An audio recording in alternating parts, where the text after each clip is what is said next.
Akhirnya, Muhammadiyah menerima izin tambang dari pemerintah. Rapat pleno PP Muhammadiyah 13 Juli 2024 di kantor Jakarta memutuskan bahwa Muhammadiyah siap mengelola usaha pertambangan sesuai dengan peraturan pemerintah nomor 25 tahun 2024 dengan pertimbangan dan persyaratan sebagai berikut. Kita lihat di media sosial responnya sangat menarik sekali. Ada teman-teman yang merasa dikhianati karena kemarin membela atau memuji Muhammadiyah karena mereka tidak ikut-ikutan untuk mengambil izin tambang ini. Namun ternyata pada akhirnya mereka tetap mengambil izin tambang ini juga. Namun sebenarnya dari awal Muhammadiyah memang tidak berkata kalau mereka tidak akan mengambil izin tambang ini. Mereka hanya menyatakan bahwa akan mempertimbangkan. Artinya mereka masih menilai terkait plus dan minusnya, apakah akan diambil atau tidak. Masalahnya adalah media-media sosial, media-media independen. Media-media ini sudah keburu menulis Muhammadiyah menolak, memberikan grafik, memberikan gambar-gambar seolah-olah hampir semua organisasi agama menolak, kecuali Nahdlatul Ulama. Padahal nyatanya tidak, nyatanya Muhammadiyah cuma mempertimbangkan. Nah, inilah yang harus menjadi pelajaran kita untuk lebih hati-hati lagi dalam memilah berita. Jangan sampai tertipu oleh berita-berita kroco ini. Saya Ilham Indra Wijaya, Muslim Radikal. Di video ini aku akan bahas terkait organisasi agama menambang. Melalui PP nomor 25 tahun 2024, pemerintah memberikan izin usaha tambang dan Nahdlatul Ulama langsung menerima izin ini. Sedangkan hampir semua organisasi agama yang lain menolak. Terdapat sentimen buruk akan penerimaan izin tambang ini. Kenapa terdapat sentimen buruk ketika organisasi agama menerima izin tambang? Wabil khusus Nahdlatul Ulama dan Muhammadiyah. Jawabannya kita bisa ambil dari alasan kenapa organisasi-organisasi agama yang lain menolak izin tambang ini. Pertama, jangan sampai tersandra. Ini bukanlah usaha yang menghasilkan uang ecek-ecek. Tambang ini usaha yang menghasilkan uang cukup besar. Maka dari itu, takutnya nanti kalau seumpamanya mereka berurusan dengan tambang, nah mereka malah fokus mencari uang sebanyak-banyaknya, bukan untuk memberdayakan umat. Seperti itu. Dan karena ini hadiah dari pemerintah, nanti jika pemerintah berbuat sesuatu aneh-aneh, nanti mereka tidak berani mengkritik pemerintah atau sebagainya. Karena takut kehilangan mata pencaharian mereka yang besar. Apalagi organisasi agama ini kan memegang otoritas moral masyarakat. Mereka bisa mempengaruhi banyak orang. Takutnya nanti keputusannya bias, tidak objektif, atau tidak benar, seperti itu.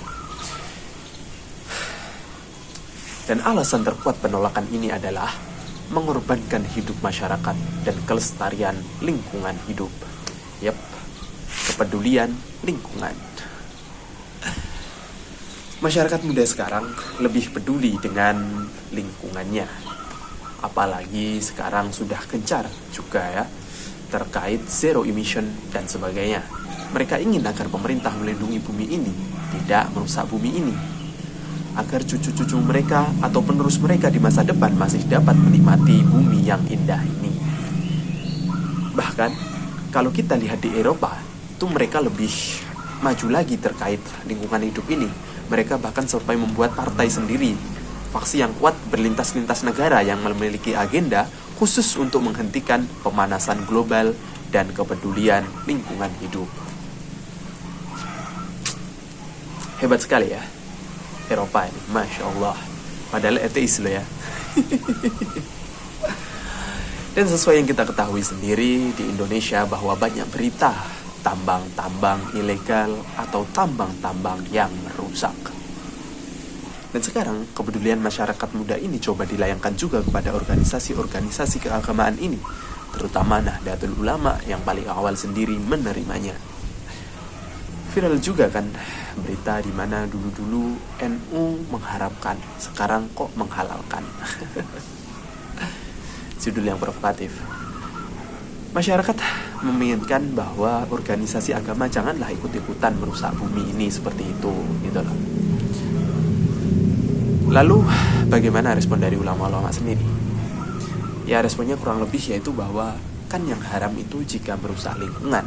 Nah ini mereka kan organisasi agama, pastinya mereka akan lebih berusaha sekuat tenaga untuk tidak merusak lingkungan dan untuk menjalankan usahanya sesuai dengan syariat agama. Di sini Islam ya. Pertanyaannya, apakah organisasi ini besok memang benar-benar bisa tidak merusak lingkungan? Bisakah mereka tetap objektif? Lalu kita ke pertanyaan yang sebenarnya. Adakah yang salah dari organisasi agama menambang? Walaupun ada ketakutan seperti yang di atas, namun saya sendiri berpikir tidak apa-apa. Karena bersamalah seperti kata pemimpin PBNU, yaitu wong lagi butuh kok. Kita maulah, kita ajukan kenapa? Karena kita butuh. Pernahkah kalian melihat guru-guru ngaji itu tidak digaji dan sebagainya? Atau mereka hidup dengan kekurangan? Yap, banyak guru-guru kita itu yang masih hidup kekurangan.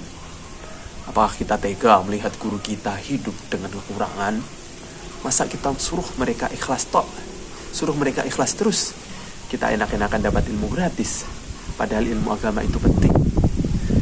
Coba kita bandingkan berapa banyak dari kita mengeluarkan uang untuk les anak-anak kita untuk pelajaran yang non-agama. Lalu juga berkaitan dengan pemberdayaan masyarakat. Aku sendiri berpikir bahwa organisasi agama ini harusnya mempunyai kekuatan, harus mempunyai uang agar tidak bisa disetir orang, agar bisa menjalankan program-program yang baik. Karena mereka kan harusnya yang tahu bagaimana program-program yang baik itu. Karena jika yang memiliki power atau orang itu orang yang tidak tahu agama, maka mereka kemungkinan berbuat sesuai dengan kemauan mereka.